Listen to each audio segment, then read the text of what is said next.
Hi everyone. तो आज की क्लास में हम करेंगे क्लास 10th का चैप्टर 9 का क्वेश्चन नंबर 15। तो क्वेश्चन नंबर 15 देखो आपका क्या है। A straight highway leads to the foot of the tower. एक स्ट्रेट हाईवे है जो किसके वहाँ लीड्स कर रहा है, टावर की तरफ लीड कर रहा है, मीन्स टावर की तरफ जा रही है एक road. A man standing at the top of the tower, और एक मैन जो टॉप ऑफ द टावर पे खड़ा है उसने ऑब्जर्व किया a car eight an angle of depression. और उसने जो कार को ऑब्जर्व किया वो किस एंगल से किया, एंगल ऑफ डिप्रेशन के उससे कितना 30 degree, which is approaching to the foot of the tower. जो किधर कौन सा साइड आ रही है, टुवर्ड्स टावर की तरफ आ रही है। तो इस चीज़ को समझने की कोशिश करो। टावर पे जो खड़ा होगा वो जो देख रहा है कहीं दूर डिस्टेंस पे हाईवे पे जो गाड़ी आ रही है वो टावर की तरफ आ रही है। तो जैसे जैसे टावर की तरफ वो गाड़ी आएगी तो एंगल ऑफ डिप्रेशन इस केस में इंक्रीज होगा, क्योंकि जितना ज़्यादा पास आता जाएगा एंगल ऑफ डिप्रेशन वहाँ पे क्या होगा, इंक्रीज होता जाएगा। तो विद द यूनिफॉर्म स्पीड के साथ आ रही है। 6 सेकेंड लेटर, 6 सेकेंड के बाद the angle of depression of a car is found to be 60 degree. 6 second के बाद जब उसने उस गाड़ी को नोटिस किया तो एंगल कितना फॉर्म हो रहा था, 60 degree. Means angle of depression अब जो फॉर्म हो रहा था वो 60 डिग्री फॉर्म हो रहा है। Find the time taken by the car to reach the foot of the tower. आपको बताना है कि फुट ऑफ द टावर तक पहुंचने के लिए जो गाड़ी को जो टाइम लगा होगा, कार को कितना टाइम लगा होगा। तो सबसे पहले इस क्वेश्चन को समझने की कोशिश करो कि इसमें फिगर कैसे बनेगा। और इसमें जो स्पीड दिया हुआ क्या दिया, यूनिफॉर्म स्पीड, ये ध्यान में रखना। तो देखो ये कोई एक टावर है और ये हाईवे है जो टुवर्ड्स कहाँ जा रही है, आपके टावर के साइड। और यहाँ पे जो मैन जिसने एंगल ऑब्जर्व किया किससे, कार का, मान लो यहाँ पे जो कार है इसके साथ इसने एंगल ऑफ डिप्रेशन ऑब्जर्व किया। तो एंगल ऑफ डिप्रेशन फॉर्म करने के लिए हम सबसे पहले क्या करते हैं, यहाँ पे एक हॉरिजॉन्टल लाइन ड्रॉ करते हैं। और इन्होंने जो first time angle of depression observe किया था कितना किया था, 30 डिग्री। और 6 सेकेंड के बाद जब गाड़ी कहीं यहाँ पे आई होगी तब उसने जो एंगल ऑफ डिप्रेशन ऑब्जर्व किया वो कितना किया है उन्होंने, 60 डिग्री। और यहाँ से यहाँ का डिस्टेंस ट्रेवल करने में जो टाइम लगा उसे कितना लगा, 6 सेकेंड।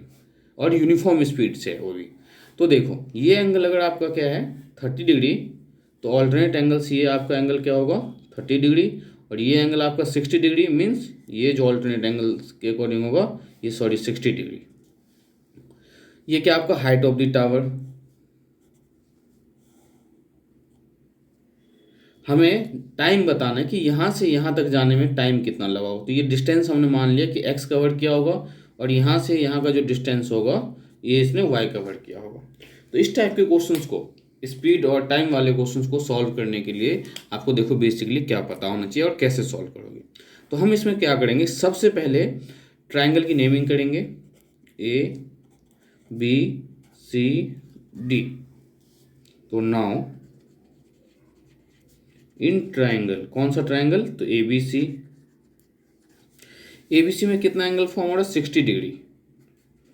और ये हमने क्या कंसीडर किया हुआ है, एच कंसीडर किया है। तो tan theta equals to perpendicular upon में बेस, और tan theta means tan 60 degree equals to perpendicular क्या है एच, और बेस आपके पास क्या है x.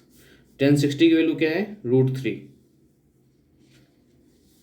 Equals to H by X. तो √3x equals to H. First relation आपने ये फाइंड कर लिया। अब हम लेंगे बड़े वाले ट्रायंगल को, ट्रायंगल ए बी डी को। तो in triangle A B D, in triangle A B D में आपको क्या लेना है, ten theta equals to perpendicular upon में base, means ten 30 degree equals to perpendicular H, base क्या होगा एक्स प्लस वाई। तो टेन 30 जो है यहाँ पे ध्यान से देखो, टेन 30 डिग्री क्या आपका 1/√3 इक्वल्स टू एच अपॉन में X plus Y. Cross multiply करोगे तो X plus Y equals to √3h। और यहाँ पे जो h है, h की वैल्यू क्या है, √3x। तो put value of x, put value of h। h की वैल्यू क्या है आपके पास, √3x। तो x plus Y equals to √3 into में h आपके पास है √3x, तो √3x। जब आप इसे सिंप्लीफाई करोगे तो x plus Y equals to √3 into में √3, 3x, x को राइट साइड ले जाओ तो y equals to 3x minus X, तो y इक्वल्स टू 2x। देखो y और x में क्या रिलेशन आया आपका कि y जो है वो x के ट्वाइस है। अब हम कैसे फाइंड करेंगे कि जो x डिस्टेंस ट्रेवल किया कितने टाइम पीरियड में किया। तो हमें इन्होंने बताया था कि टाइम फर्स्ट वाले केस में कितना लगा था। देखो ये y डिस्टेंस ट्रेवल किया होगा तो आपको पता होगा कि स्पीड इक्वल्स टू क्या होता है, डिस्टेंस अपॉन में टाइम, डिस्टेंस अपॉन में टाइम। स्पीड उसका यूनिफॉर्म है, तो यूनिफॉर्म स्पीड है तो इसको हम स्पीड को s से डिनोट करेंगे। s इक्वल्स टू डिस्टेंस कितना ट्रेवल किया था इन्होंने, y किया था, टाइम कितना लिया था इस केस में 6 सेकेंड, तो 6। देखो हमने ये जो डिस्टेंस ट्रेवल किया इस पर हमने स्पीड का फॉर्मूला लगाया कि speed equals to distance upon में टाइम। तो स्पीड इक्वल्स टू क्या है, y/6। यहाँ से क्या आ गया आपके पास, ये फर्स्ट इक्वेशन। सिमिलरली सेकंड देखो, अब ये जो डिस्टेंस ट्रेवल किया होगा x, ये भी किसी ना किसी टाइम में किया होगा लेकिन स्पीड तो सेम रही होगी इसकी। तो स्पीड इक्वल्स टू यहाँ पे डिस्टेंस क्या आपका x और टाइम हमें नहीं पता तो टाइम इसमें हम t लेट करेंगे। ये सेकंड इक्वेशन। अब दोनों इक्वेशन को आप इक्वेट कर दो, क्योंकि दोनों को हम इक्वेट क्यों कर रहे हैं, क्योंकि दोनों का लेफ्ट साइड अगर इक्वल है तो दोनों का राइट भी इक्वल होगा। तो y/6 from first and second, लिखो यहाँ पे from first and second, y/6 equals to x/t।